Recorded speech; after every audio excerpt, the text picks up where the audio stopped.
Hello YouTube. Okay, I'm not a professional here at making videos, but I thought I'd share this one with you. Hey Dix, how you doing?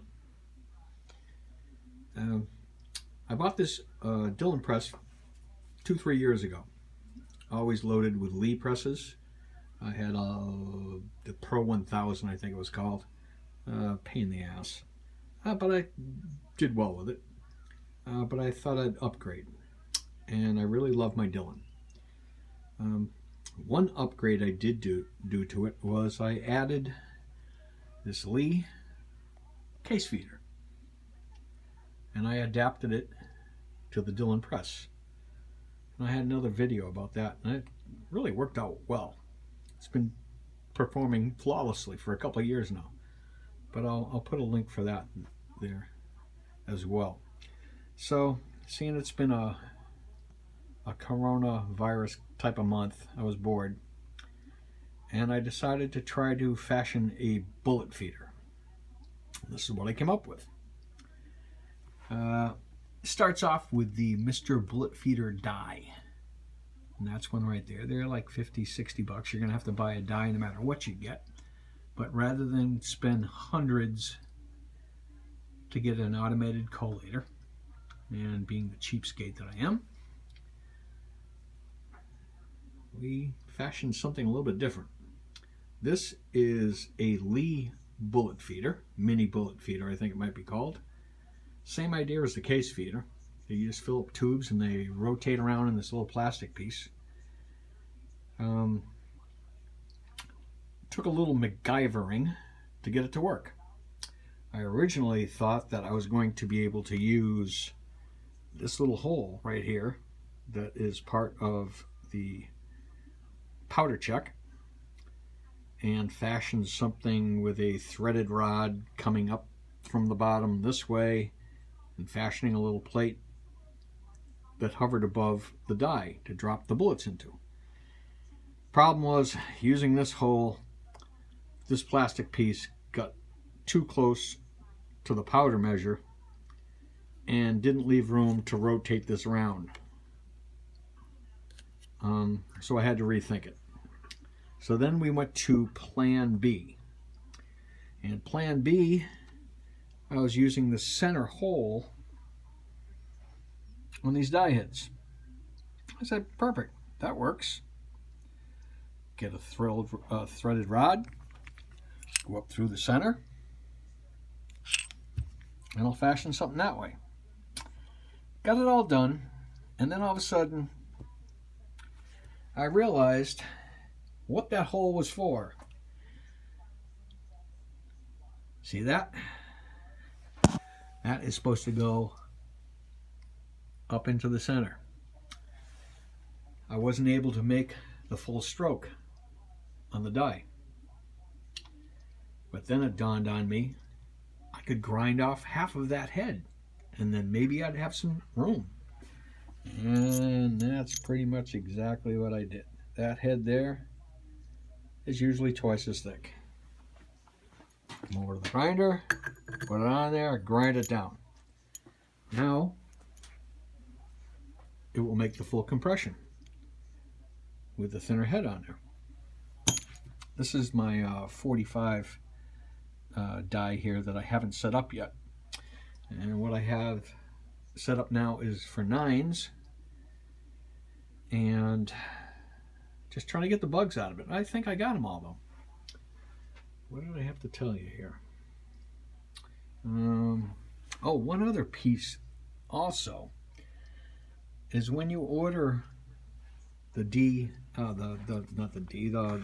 the Lee multi-tube bullet feeder. It comes with 4 tubes, and each one goes in that thing. You can load all the tubes up and spin them around. What else is supposed to be on there is this little fitting that is caliber specific. This is the one for 45 ACP. The one that's in there now is for 9mm. The only problem is it's supposed to go in the bottom here, underneath this part, and it would sit up on top of my plate. So what I did was ground that off too and just made it a little sleeve. And that little sleeve is right in here somewhere, right behind it there. So that was that workaround. So anyways, I put the threaded rod with some washers. See if I can get a shot there. There's the threaded rod, the head shaved down. A couple of washers up through here. Lock washer, another couple of washers. Then I took and I made this plate here.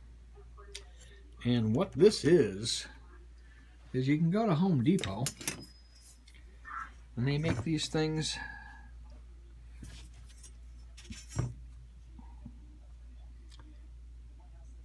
they're ties for joining wood together, trusses, things like that, where you're throwing nails and screws or whatever to hold these pieces together.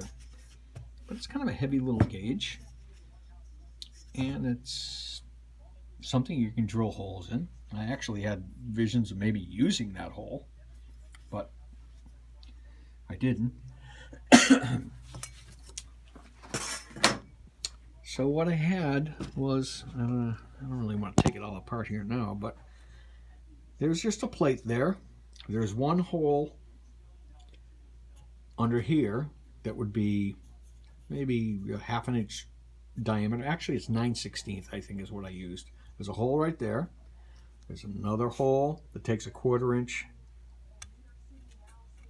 bolt right there. And then I got a third hole over here for a 5/16 threaded rod. And you space them out accordingly. Lock it all together. It's pretty solid. The only iffy part is right under here. You'll notice that from the hole to the top of the die, there's a little spot about a ¼ inch where the die, this part here, oops, see the bullets just shifted a little bit. When the case comes up, this part here goes up until it touches here. That lets a bullet drop into the case. On the other bullet feeding systems, this top part here is connected to that. So it goes up and down in a unit. Mine's just kind of locked there, and I'm just relying on alignment that when this goes up and down, a bullet will still drop into there. And it has kind of been working. Is it perfect? Haven't loaded enough rounds to know for sure, but I think it is going to work.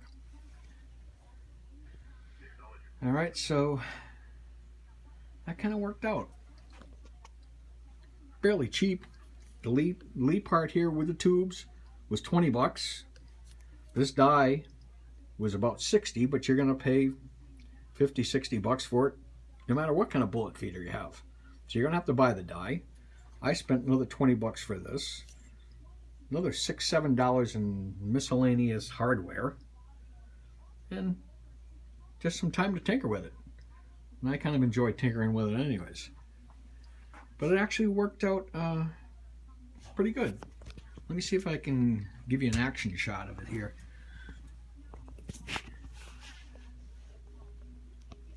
Like I said, I am not a professional. Let me see if I can get this to work.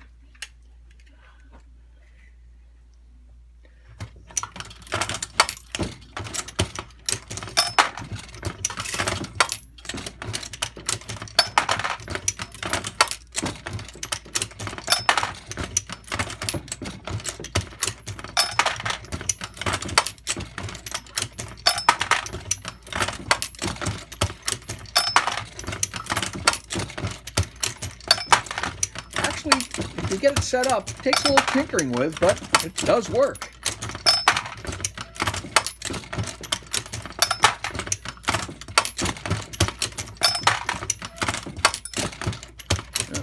Running low on cases here. Cases are going to run out in a second.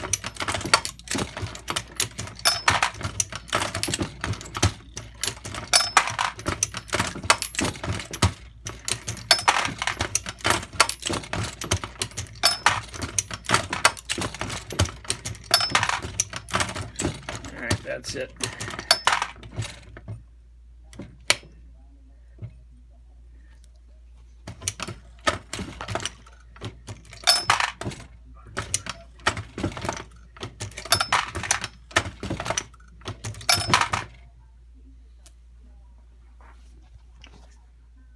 Ask me, pretty damn good.